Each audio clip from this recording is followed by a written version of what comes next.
everybody, thanks for checking out a video on G4G. Today we're here in Borderlands 3 for a little bit of a double part video. And that is, one, I'm going to show you my farming of Katagawa Ball. And that is because he has a drop that may help with the raid boss at the end of the Maliwan takedown, which is Wotan the Invincible.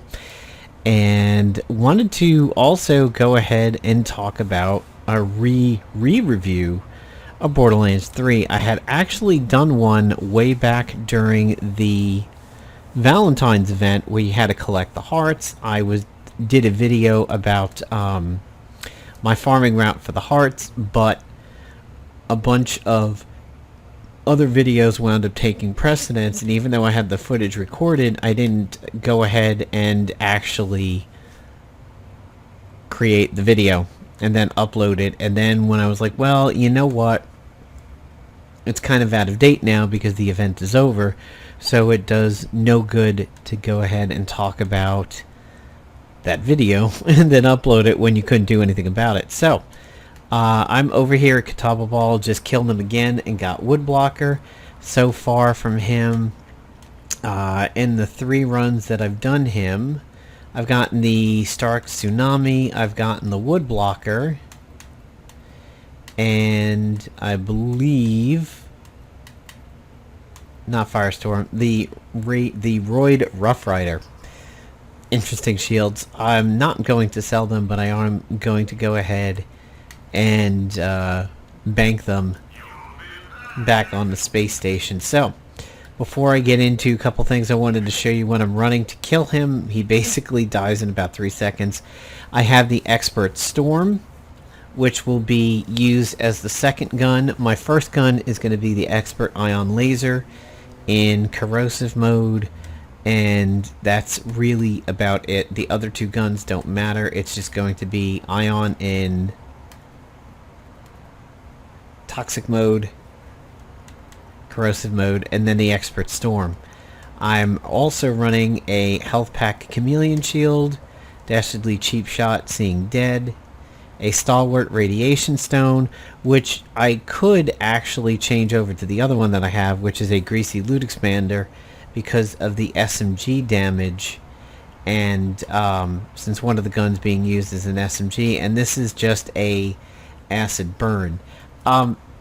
That's not a particularly special grenade that I have right now. It just happens to be one of the highest damage. There are no loader bots in there that I'm worrying about, but it's going to deal more damage than the Firestorm, I believe, and definitely more damage than a rubberized transfusion, which I don't need because I don't actually get into any issues. So I need to go ahead and quit out so I can respawn him. So while we're respawning him over here, in terms of a re-review, in the first review of Borderlands 3 that I had done, I did it over the course of a couple weeks, kept deleting it and redoing it, and said that I liked the game, but I still probably enjoyed Borderlands 2 a little bit more.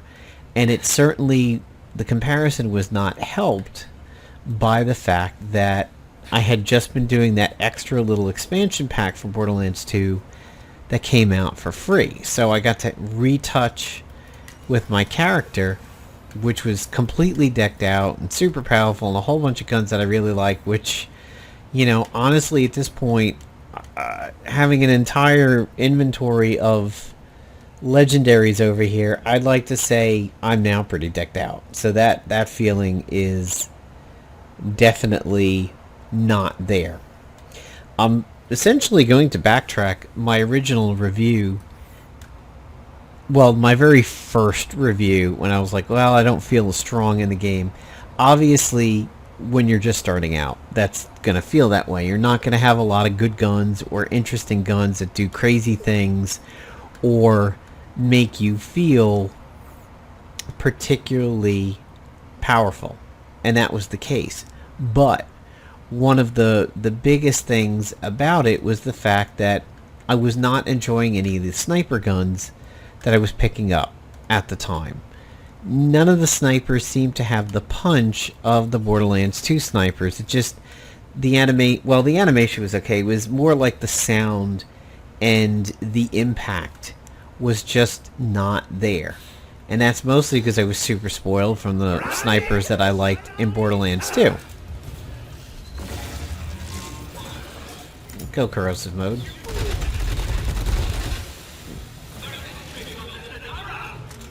This one's going to take a little bit longer because I haven't busted off a part yet. There we go. And now I'm going to switch to this, which basically 2 shots. Literally 2 shots from that sniper. And it's over. No legendaries this time, so it doesn't have what I am looking for. I'll pick that up and sell it. So, I was kind of enjoying Borderlands 2 way more, but I was enjoying Borderlands 3 more than pre-sequel. Interestingly enough, pre-sequel came out. We've had an anniversary pre-sequel within the last couple weeks, and I had written on my Facebook timeline that I was enjoying the game and liking it quite a great deal, and by the end of it all, I liked it probably less than Borderlands 2 and 1, in that order. What I had written about it was that I really liked the plot and the backstory and how we were getting to find out some of the things about all the characters like Jack and everything, what made Jack go bad, and that not having done the Telltale games, it helped flush out the plot a little bit for me. Well, I definitely put pre-sequel now at the bottom of all of them. Borderlands 3, for me at this point, is ranking just a hair under 2, almost equal.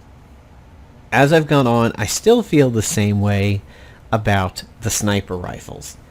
I don't have the sniper rifle in this game that is nearly as visceral as some of the snipers in Borderlands 2. My favorite being the Pimpernel. I absolutely love the Pimpernel as a sniper. I don't think there's any gun in any of the games that I probably enjoy quite as much as that Pimpernel for what it actually does. I mean, sure, you can sit there and say, some of the rocket launchers are amazing. The Borderlands 2 version of a Redeemer, the Norfleet is amazing, and that's certainly true, but for what it does, I think the Pimpernel is probably my favorite in slot. That should tick them down. And we switch. So that was 3 shots, but 2 of them were only hits. There we go. Legendary. Let's see if we're getting what I'm looking for. No. That's kind of cool. It's interesting to see how many of the guns come back in terms of name and everything. It's nice that they do that in the series. This is one thing that is somewhat surprising, is that things in this game that you have that are kind of like the trinkets and skins only sell for 1. They've sold better in the other games. But I feel now way more, obviously, considerably more powerful than when I did the original reviews. And it's not just because of the guns, it's because I fixed one of the issues that I had, and that even though I'm playing this on PC, I still play it with a controller simply because of the muscle memory of having done it on the Xbox 360 for all of them, except for that little tail end expansion pack, which was on my Xbox One, but for all intents and purposes, it's, you're doing it on a 360 controller.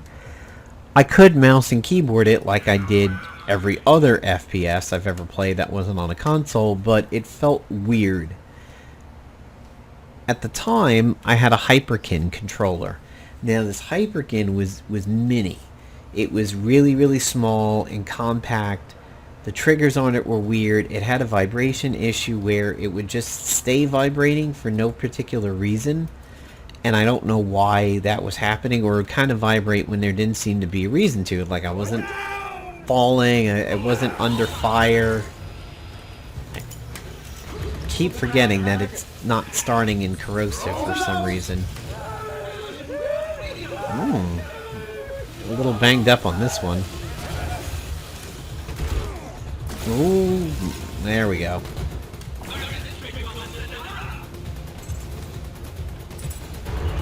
And down. God, it's just so fast. I wish all boss farms were this fast. Don't think we're getting a legendary on this one. I think it's the Brainstormer that I'm here for, if I remember correctly. That's one of the things that's recommended for Wotan. So once I got rid of the Hyperkin controller and went back to a standard size one, which at the time was basically a wired Xbox 360 controller, and now I have a Razer Wolverine that's got the RGB up by the Xbox logo on it. Strange that they don't allow you to tie that to your other Razer RGB if you have it, but okay, it just does its own thing. It has its own settings. I'm enjoying the game quite a lot. I feel like I got to the end game really fast. I feel like overall I almost maybe didn't play this nearly as long as the others, but maybe because I was a little bit more start and stop with this game, because it shares PC gaming time with just about everything else, where previously I had always done it on a console. So there was that separation between console gaming and PC gaming there. Other than not finding a sniper, or actually snipers in general, I just feel like Borderlands 3 sort of weak sauced the snipers a little bit.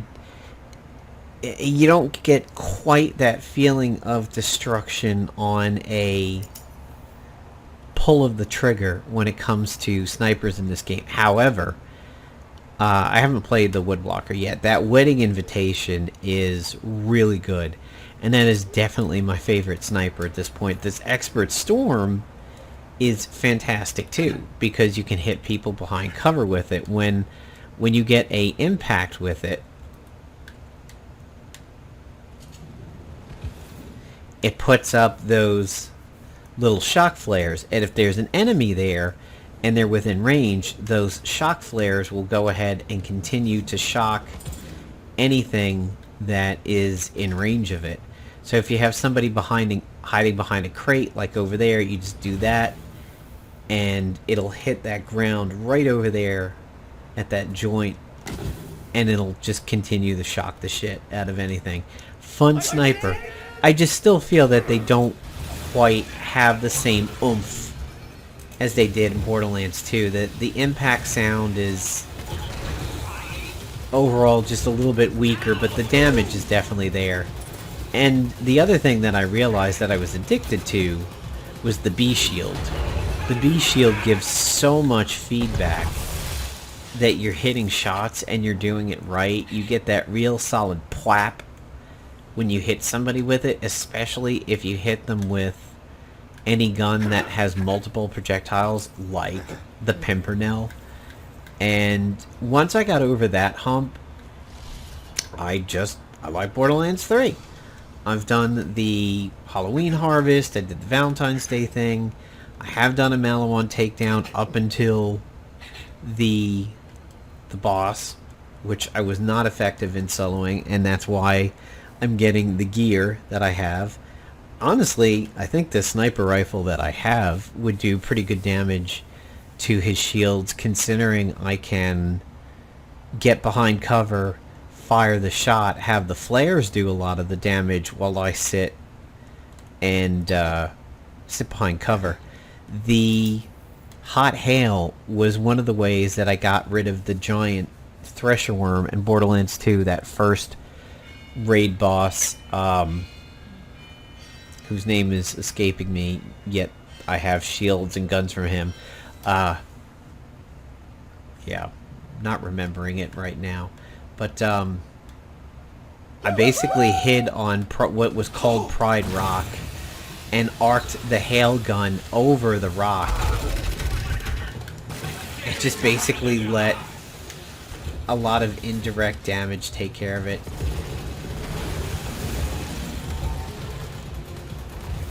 I mean, you get in danger in this boss fight, which is fun. It's definitely not easy in that regard. It's just quick. If you're landing all your shots and doing your damage. And still don't have the gun that I'm looking for. So yeah, that's pretty much it. That's my Katagawa farm. That's my review of Borderlands 3. I'm enjoying it a lot.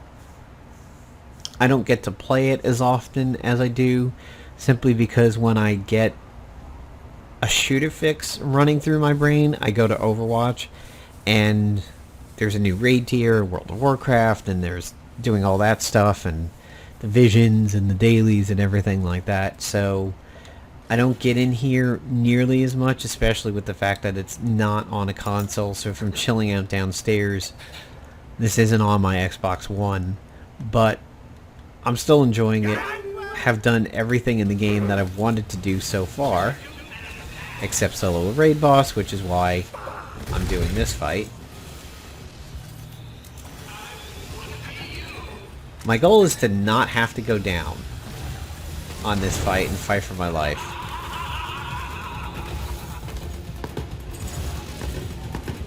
God, this sniper just rips him up. There we go. That one took a little bit longer. Ooh. Hello. 3 stars on the map? Yes, please. Bunch of artifacts. What do we have here? This looks huge. Another tsunami. Okay. Still don't have the gun that I'm looking for, but more legendaries. So we're just going to call this guy Loot Ball. Anyway, guys, take care. We'll be hopefully getting some Marvel Avengers Alliance Redux content in the near future. Goofy has reshaped the way that he's doing the code for it.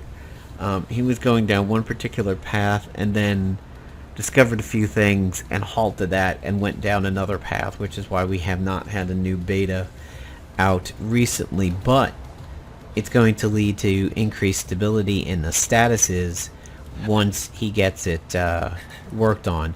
But it goes to show you just how much work he's actually doing. This isn't, you know, a whole bunch of old code that he's copy pasting and just modifying slightly. This is a lot of work that he's putting in, and that's why we've had such a big break on content over there. But hopefully we'll have something new soon.